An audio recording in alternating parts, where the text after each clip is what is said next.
Hi everyone, today I'm going to show you how to import and trim clips in CapCut. Perfect for beginners just getting started.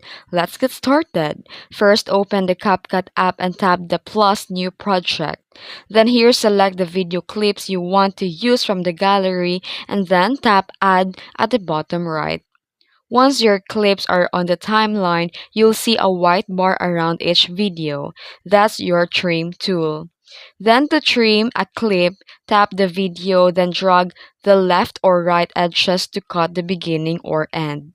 You can also use the split tool by moving the playhead to a specific point and tapping split, then delete or rearrange the sections.